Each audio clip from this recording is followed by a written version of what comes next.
An animal massacre, a wild chase, and a millionaire's suicide. Today's video is about the absurd events that took place in the quiet town of Zanesville, Ohio. October 18, 2011 was a dark day for the wild beasts owned by Terry Thompson. In a mysterious yet tragic series of events, the Ohio Police Department conducted an emergency operation, tracking down and killing 49 exotic beasts lurking around freely. But where was their owner? And how did he manage to keep over 50 of these wild beasts hidden away from his neighbors for so long? And most importantly, why were they roaming around freely on Zanesville streets that fateful October evening? Stay tuned as we dive into the story of exotic animals, desperation, and human tragedy.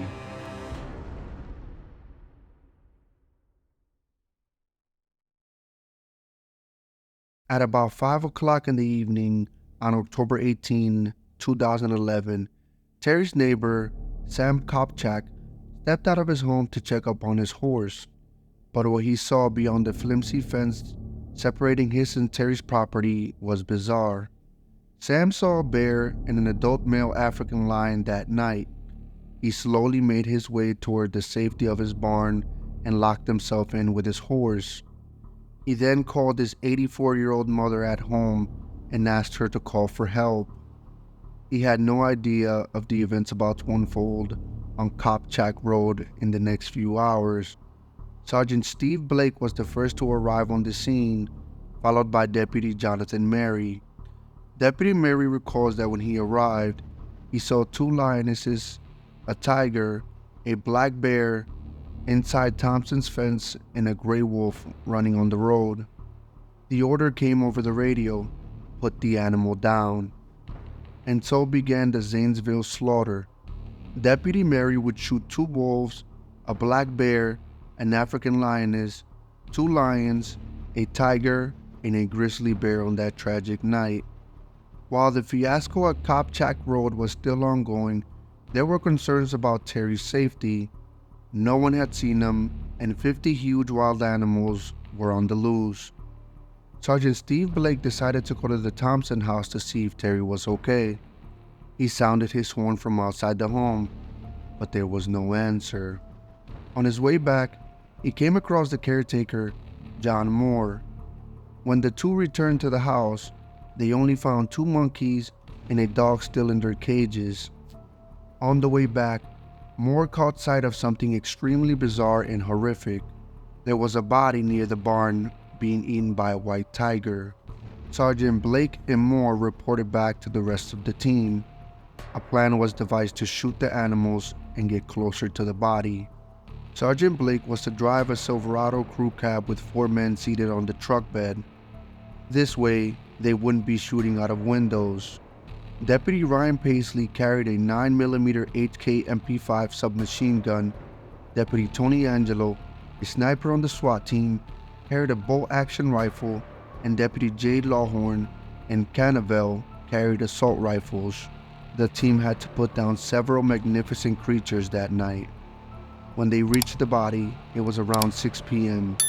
Sheriff Matt Lutz reported on his radio at 6:04 p.m. "Okay, we have located the owner. Code 16, dead on arrival. Possible 58, suicide. Unknown for sure on that, here in the field." The body was, in fact, Terry's. The police found 3 very interesting pieces of evidence.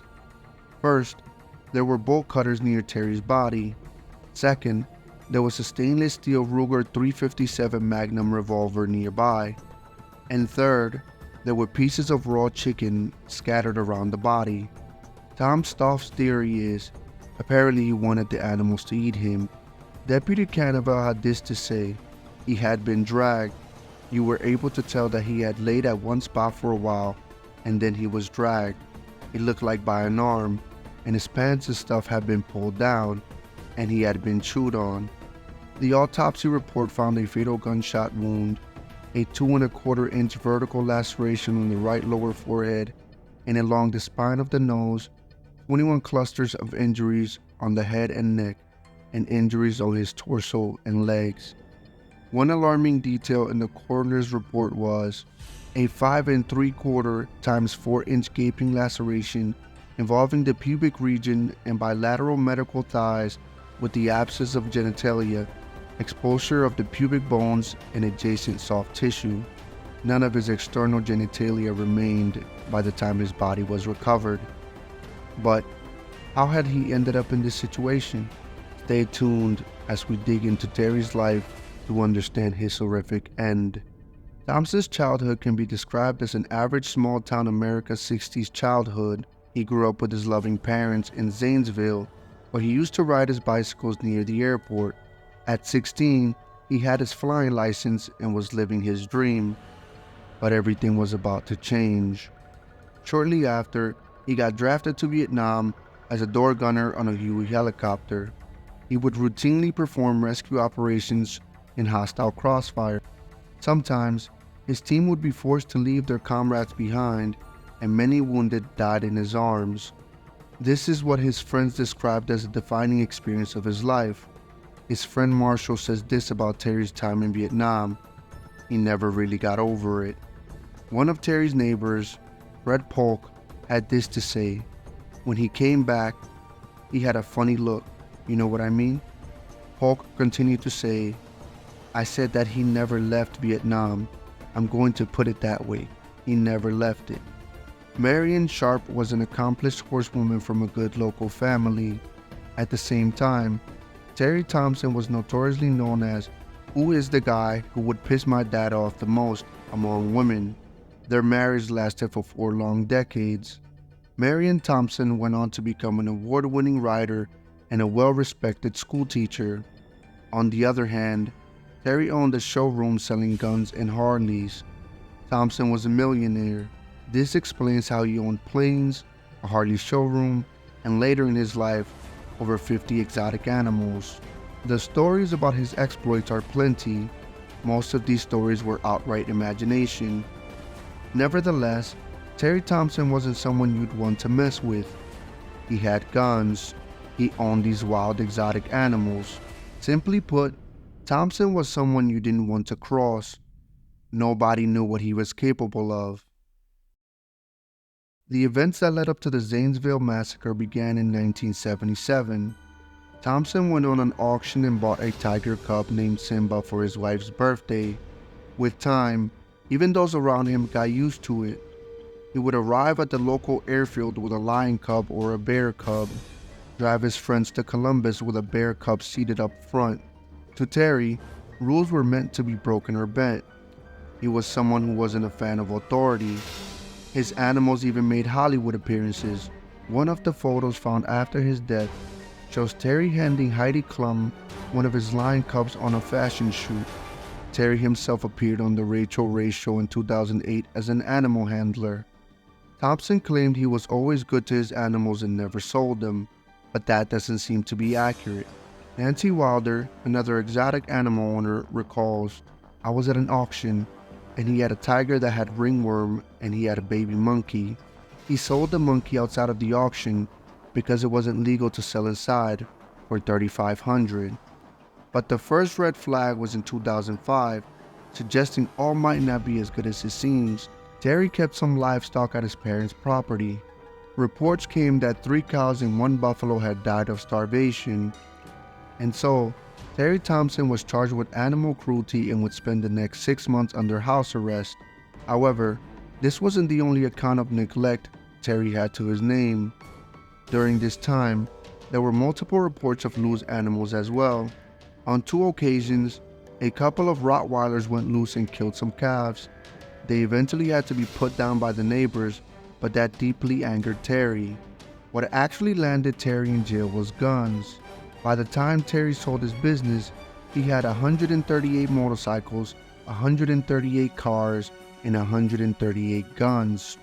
When the ATF raided his house in 2008, they confiscated 36 rounds of ammunition and 133 firearms. On November 17, 2010, Terry went to the Federal Correction Institution in Morgantown, West Virginia, on charges of owning a firearm without a serial number and a machine gun. Some say Terry received a letter accusing Marion Thompson of adultery one day before he died. Others recall that the couple had split before Terry went to jail. Some even say that Terry had become paranoid and verbally abusive toward his wife. Whatever the case, the consensus is that their marriage was rocky toward the end. By the time Terry got out of prison, he weighed 40 pounds lighter, his house was a mess, and several things were missing. His friend recalls, he was a broken individual, very depressed. It took his heart. The government stole his heart. How he was treated. What did he ever do to his country? Terry's guitar instructor, Sidwell, visited him a few days before the incident. Terry had been upset about his financial situation and broken marriage. He threw up his arms and said, "She can just have it all." And that's when he said, "I'm gonna die." 49 animals were shot dead that night. Only 6 of Terry's magnificent beasts lived through the events of October 18, 2011, laid in rows, classified by species to make the count easier in the early morning light. They would all be buried in a huge ditch on the property by Marion's permission. Why did Terry do it? Why condemn the animals he had claimed he loved, like his children, to certain death? Was he trying to get revenge on Marion? Or was this just a depressed man's last hurrah? We'll never know. What we know for sure is that this was a dark night, and the slope of morality when it comes to exotic animals is a slippery one. Remember guys, stay safe out there.